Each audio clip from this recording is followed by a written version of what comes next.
stops us in our tracks. Bravely we prove in our striving, trudging together each day. Where there's a will, there's a way.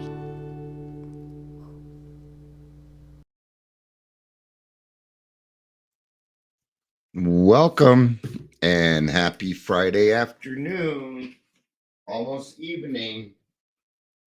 Get done. Window's back open. I know you want it back open, Sawyer.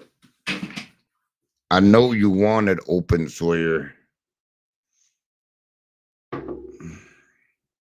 You know, I tend to think that people really they show up for my cats and not really me.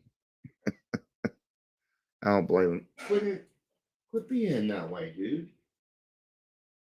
It's just you know him. You don't even dislike him. What is wrong with you, man?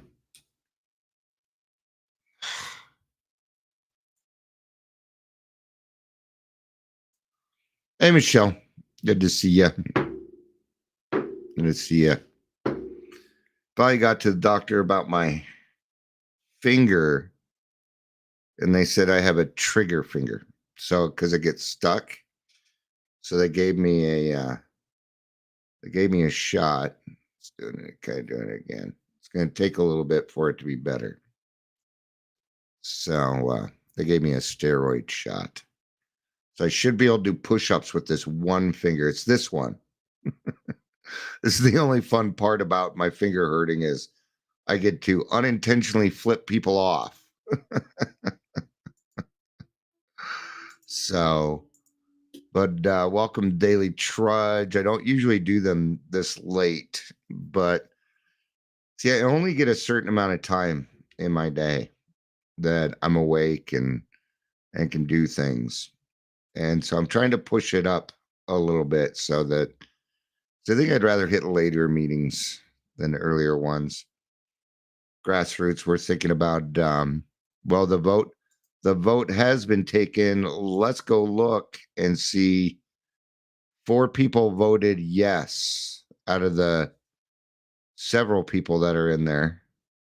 But people didn't really, so I'm going to give it a little bit longer. I'll give it a little bit. Maybe I'll give it till tomorrow.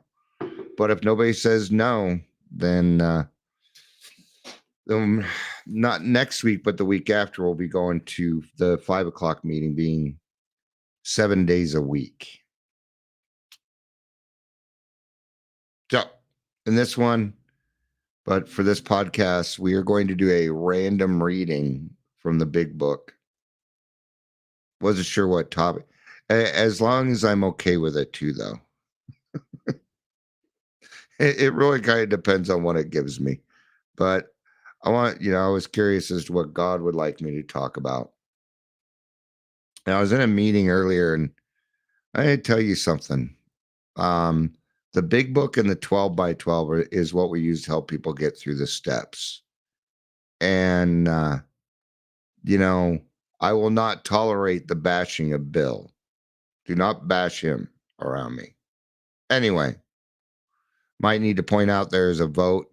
I literally put a poll in there, Michelle. Amber says, "What up, Arnold Finger?" As in Arnold Schwarzenegger. I'll be back. I used my middle finger for those that don't have a camera. The podcast from Podbean, it doesn't have it. I think you can do video on there, but every time I try it, it's like, this is an invalid format type. And I'm like, well, that means I have to switch it all around and pay for it. And, nah. We get what we get.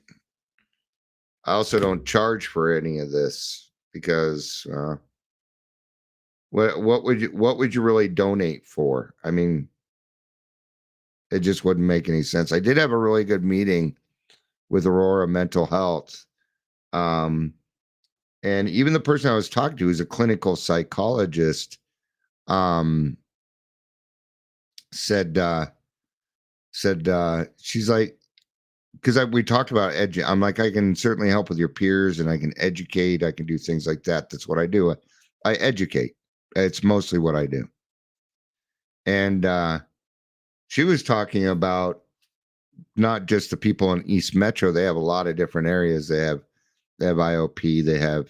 They have regular mental health, domestic violence help, grief, that sort of thing. But we're talking about me training and educating on the topic of alcoholism for everybody working at Aurora Mental Health. Little bit of bad news. If you could put my friend Dane in your prayers, man. He's a really cool motherfucker. And because of the recovery services and things like that,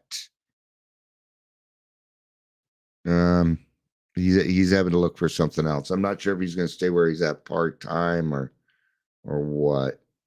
He hasn't answered, so bummer. All right. I grabbed my phone for a reason. Oops.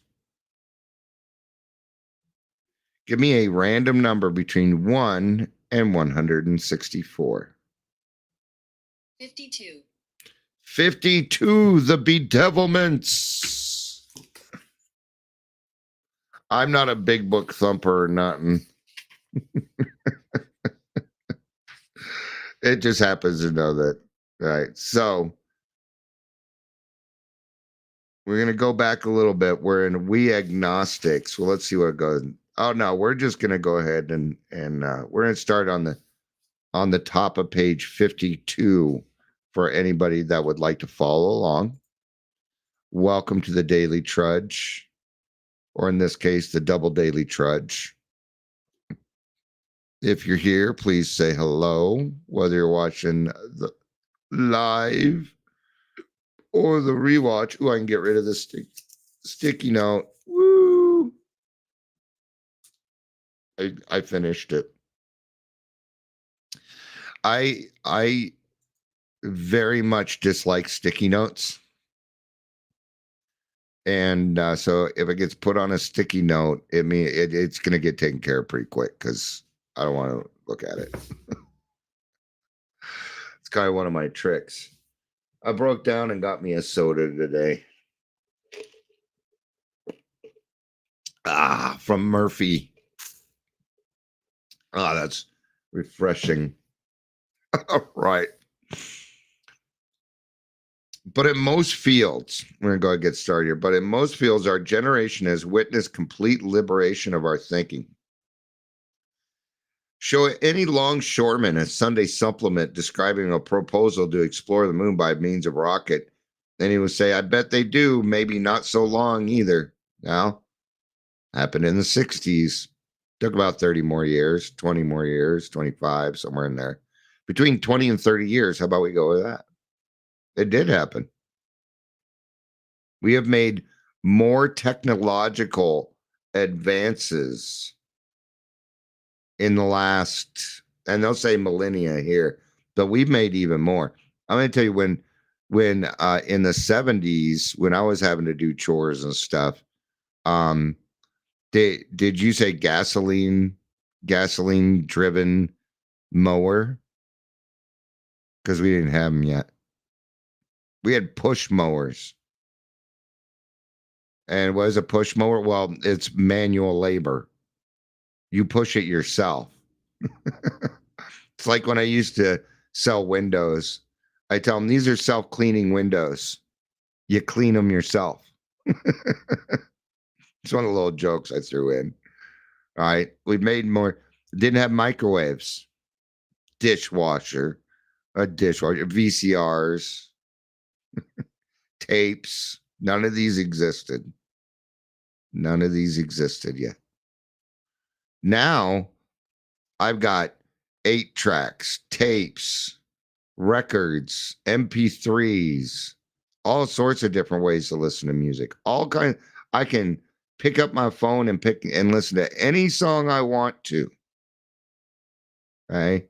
I can pretty much find anything that I want to, and it's a convenience. And we must be careful of these conveniences. talking kind of on a personal level with this, the more convenient your life is, the less freedom you have. If you don't know how to grow your own food, you're not as free as you think you are. All right. But what we're trying to get to here is the dependence. Showing, because we agnostics, that we depend on electricity. Do you understand electricity? I do. I was an electrician. So I kind of get it. But when like I was living in my brother-in-law's house and I took care of the internet. When the internet went down, suddenly everybody in the house knew where I was because they were being inconvenienced. Their convenience was gone. Right? Electricity goes out. You'll walk into the bathroom, forget that the electricity's out. You'll go plug in your phone thinking you're going to charge it. You'll go try and use the microwave. You better close that fridge door. Don't want that getting out. All right. Yeah. All right. I bet they do it not so long either. Is not our age characterized by the ease with which we discard old ideas for new, by the complete readiness with which we throw away theory or gadget which does not work for something new which does? We do it all the time.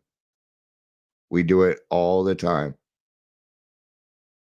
When I was growing up, most cars were stick. They were manuals. We wrote in cursive. That doesn't happen anymore, which is a bummer because you're not going to be able to read the Constitution of the United States if you don't know how to read cursive, right? It's actually not that hard. So, Amber's back. Guess who's back? Sponsy called. Now she's back. Does your sponsee not know that I am live?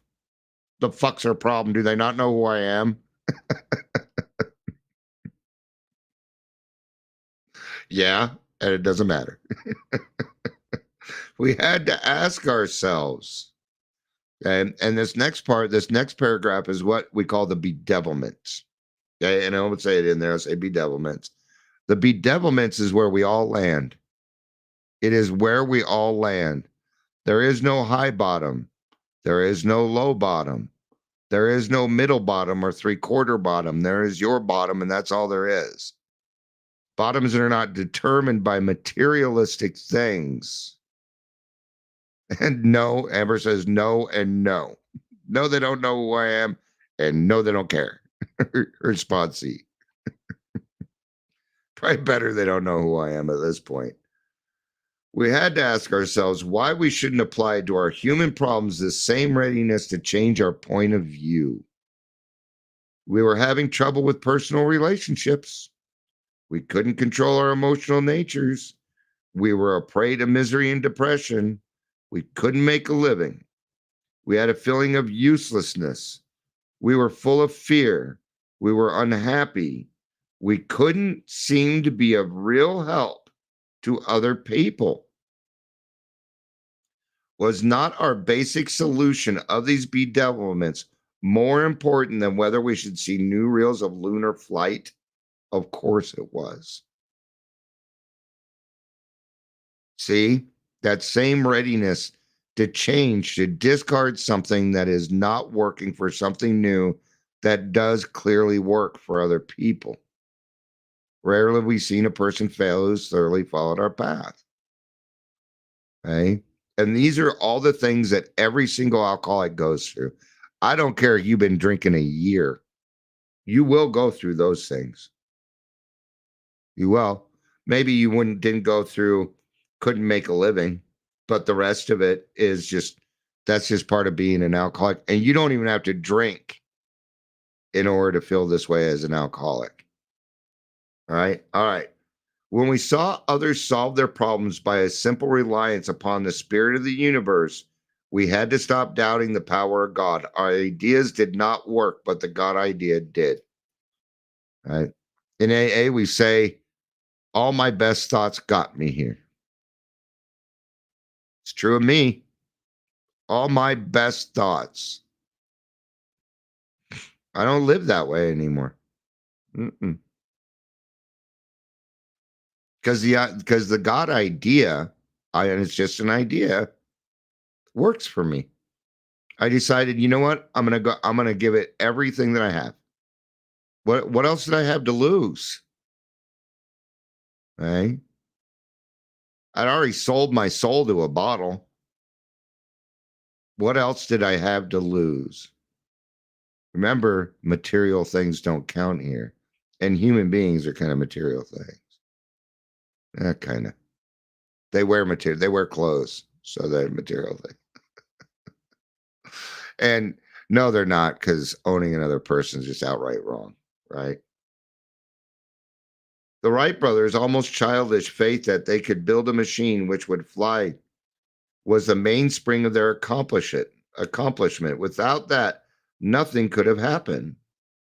We agnostic and atheists were sticking to the idea that self-sufficiency would solve our problems.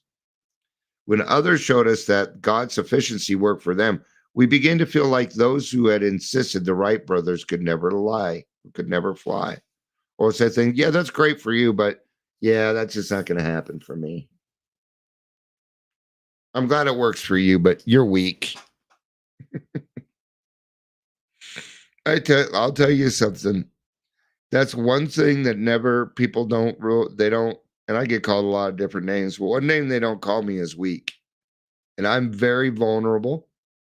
I'm transparent. I share my feelings. I cry often, man. I'm still a man's man. Yes, I am. Mm-hmm. See, all those things actually give me strength. It's the courage. And I can do that. I'll talk about, when I was talking to somebody earlier, I told them I love hard conversations because it means that we're getting to a solution. And that fills my heart with joy. I love having hard conversations and figuring out what is going to be best for that situation. I get a lot of satisfaction from it. Michelle says, okay, this is out of left field, which works because I used to play left field, so no problem there. But it popped into my head just now. I dreamed I met you in person, but you were completely different in person.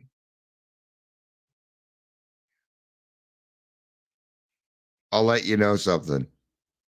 I'm not. If anything else, I'll get gabbier. I'll run my mouth more. So Amber can tell you. I'm the same anxiety, PTSD driven person. If actually I might even be a little bit funnier. I like being the center of attention, man. I do. So, but that's kind of funny. All right. Logic is great stuff. We liked it. We still like it. I do. I like Logic. All right. Oh, it's our date night too. Yeah. Our date night too. Enchilada night. Enchilada. Oh, enchilada. Mexican food's my favorite. I love Mexican food. Booyah. Yeah. And watching, is Matlock over? No, I still got a couple more episodes. Watch Matlock, which is the new Kathy Bates show. It's pretty good, man. I really like that show. She did a great job. And we're watching Wheel of Time, which is a book by Robert Jordan that I wrote, that I read years and years and years and years and years ago. There was 13 books, turned out to be 14, but he died before he could finish it. And I never read the ending because I'm like, oh, I'm going to have to read all the books again. And but it's more of the hanging out. Tomorrow, my daughter, my two of my granddaughters are coming over. We're gonna watch Mufasa. I'm gonna make my Mexican enchilada. I guess I don't need to call it a Mexican casserole, but it's an enchilada casserole. that I got the it's one of the only things I really make. I do know how to cook. I learned how to cook when I was very young.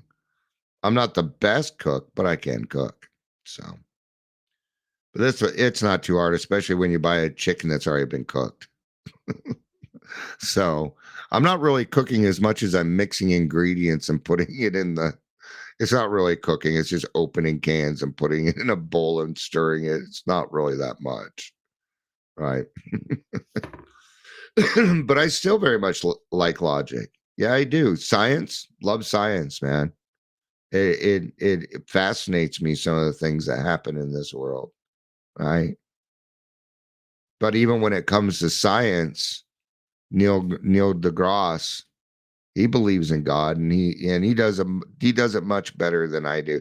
I'll have to listen to it a few times because I'm usually I'm pretty good at picking up how people say things and stuff. So I'll just listen to it a few more times and I'll have it. But he talks about that if the moon did not rotate around the earth like it does, or if the sun, the rotations of the planets, if they didn't happen the way that they happen, we would not be here. If gravity was just a little bit off, either bigger or smaller, even by a little bit, we would not be here. What it required was perfection. It's what it required. Yep. Just checking real quick, see if this guy wrote back about. All right. Trying to get my lawn aerated. All right.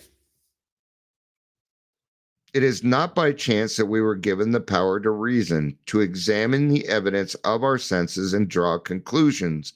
That is one of man's magnificent attributes. Right? It is. I mean, what was I going to say? I don't know. I don't know. Right? But that's exactly why when I'm working with somebody new, or even people that tell me, Dion, your lives are my, are kind of my meetings, which I get, and there's nothing wrong with that. But you can't just use my interpretation. My experience alone is not going to give you the program that you need. I would suggest that you vary who you listen to and where you get your recovery from. We need different experiences.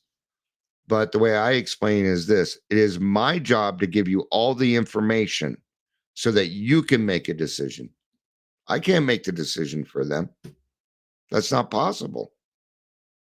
In fact, it would be impossible, or manipulation, So my job is to give them all the information.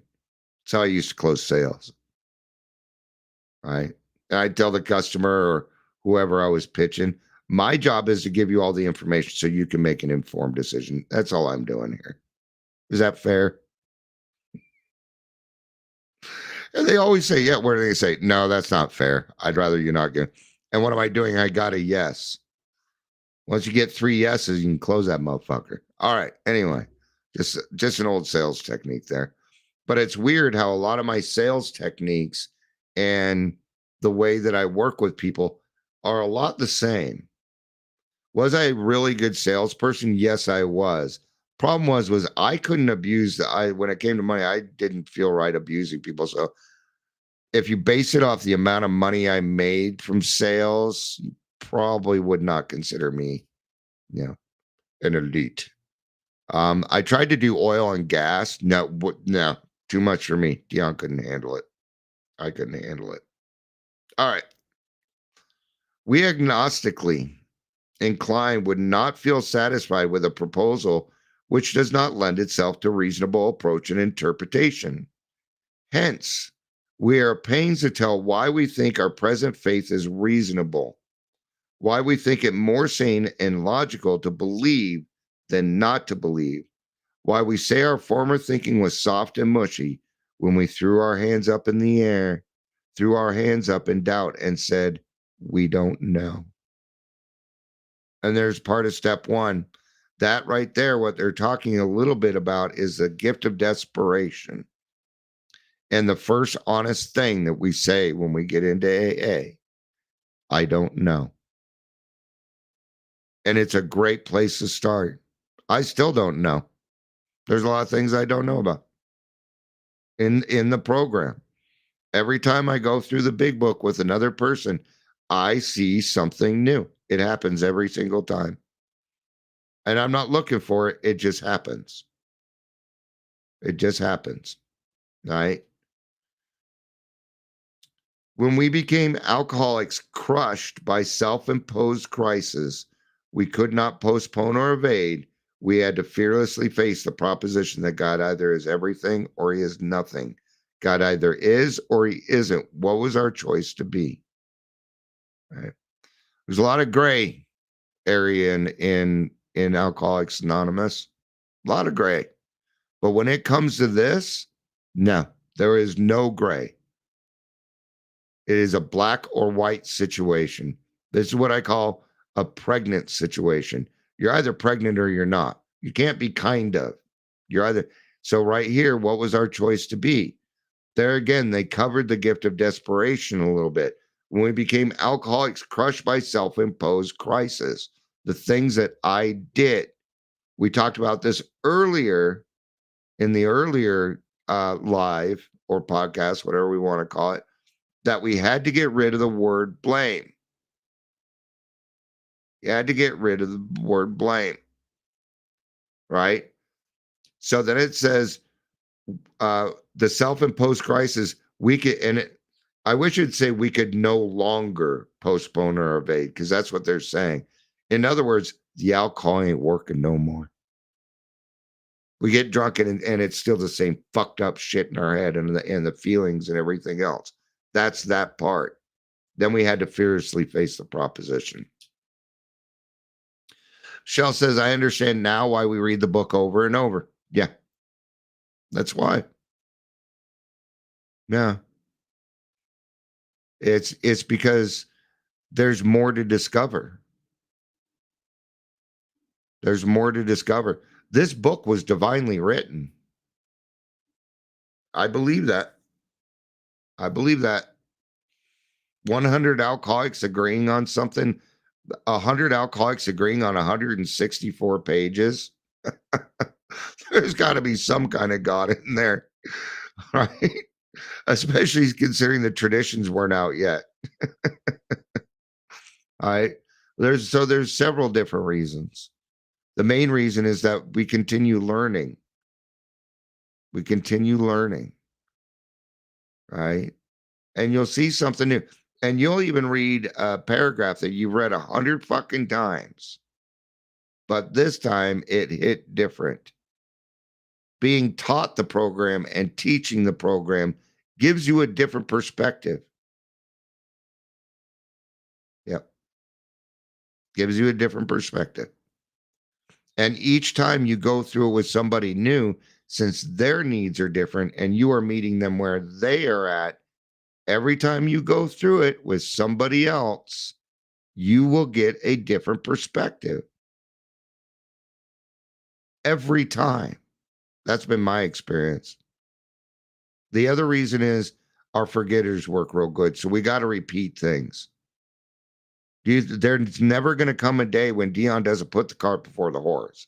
That it's not going to happen unless they can change my DNA, my thought process, and everything else.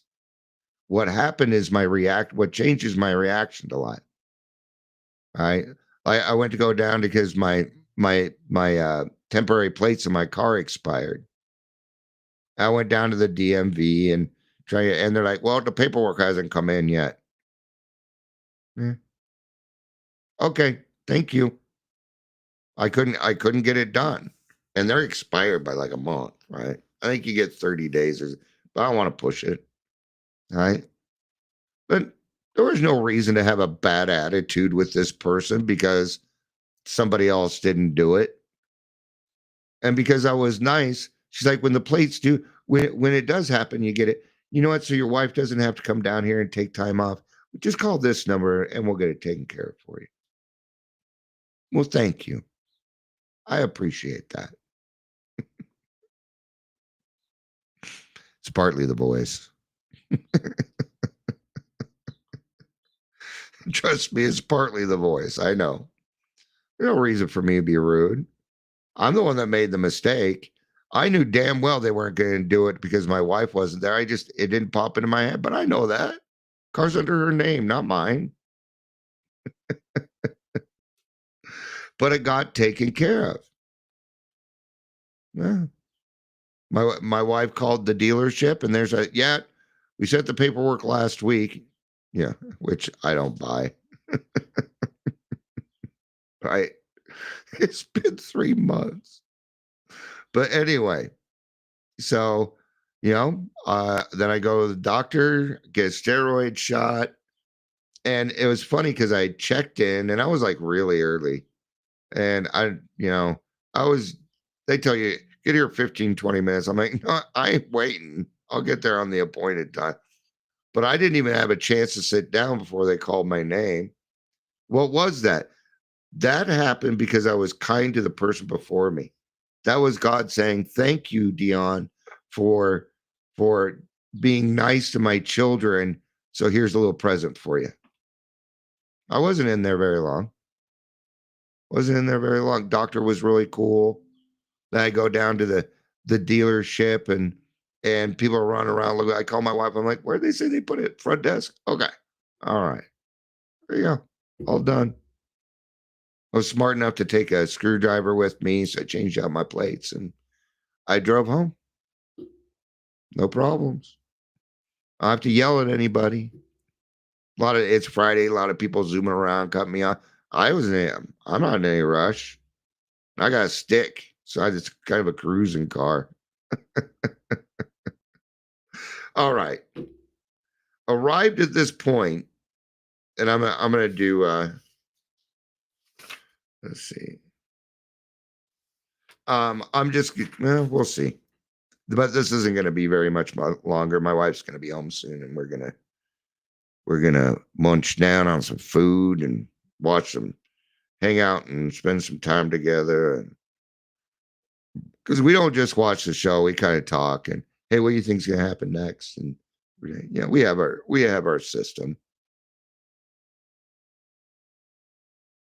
So what was our choice to be? Arrived at this point, we were squarely confronted with the question of faith. We couldn't duck the issue. Some of us had already walked far over the bridge of reason toward the desired shore of faith. The outlines and the promise of the new land had brought luster to tired eyes and fresh courage to flagging spirits. Friendly hands had stretched out in welcome. We were grateful that reason had brought us so far, but somehow we couldn't quite step ashore. Perhaps we had been leaning too heavily on reason that last mile, and we did not like to lose our support. Man, they're being nice about it. I'll just put it plainly. Like when I first got in the program, this would have been back in the mid 80s when I was in treatment. I was like, what a bunch of weak fucks. Always relying on God and your God and I was just closed my I was on the shore of reason, right? And even then when it would come out of my mouth, I knew it wasn't quite right. I knew it was not quite right. What I was saying wasn't right. I've always felt God, even from when I was younger. There was one time growing up, we lived in the foothills. I lived in the mountains for the first 9 years of my life. And I was coming home from school and there was this water drain and somehow the water caught me and started to pull me into the drain. And I was holding on by one hand and it was pulling me. And if it would have got me, it would have killed me. And somehow I found the strength to yank myself out of there. My parents didn't believe me. They thought I was lying to them. And I remember I remember quite clearly how I felt the presence of God, that God had saved my life. And I thanked him for it. And I swore to him that I would never go near that thing again. Right. And I didn't. That was natural. So we didn't like to lose our support, and that was natural. But let us think a little more closely. Without it, without knowing it, have we not brought to where we stood by a certain kind of faith? For did not we believe in our own reasoning? Well, that's certainly a type of faith. Did we not have confidence in our ability to think? That's faith. What was that but a sort of faith? Yes, we have been faithful, objectively faithful to the God of reason. So, in one way or another, we discovered that faith had been involved all the time. That reminds me of two things. Number one, footprints in the sand. And if you have not read that, what it is, there's a picture where there's, anyway, picture doesn't matter. But pretty much in the poem, the guy or gal is asking, hey, I noticed through my life that a lot of times there's two sets of footprints in the sand. But when things were hard, when things were tough, when I needed you the most, there was only one set of footprints in the sand. Why, God? And God's answer is because it was at those times that I carried you. Besides, you don't wear a size 11, Dion. Did you look how big the footprints were? They didn't match yours today. I always like to go a little bit further. So my best friend, I've only had really one best friend. And even then, I still wonder if we were best friends. Anyway, we'd gone to the bar and he was with his fiance. Right. And both atheists, militant atheists, do not believe in God. Nope. And closed-minded, not that it mattered. Right. And even then, I was still, when I went back out drinking, but they were talking and they were telling the story how they met, and they said that it was fate. And I said, no, it wasn't. You're atheist. Fate is bigger than you. That would be a God. And you're atheist. So you got to pick one there. Was it God that brought you together, or was it not? She didn't like me much after that. Hey, we were having a theological discussion. They couldn't handle it, man. And you know what? It's not like I know my stuff. Not when it comes to theology. No, I don't. So maybe I know more than I give myself credit for, but I try and stay humble in that area. So, all right. That's going to do it for this one. Thank you, everybody, for being here. I appreciate it. I hope you have a great, wonderful evening. I will see you tomorrow. I love you. You know I do. Peace out. And have a day.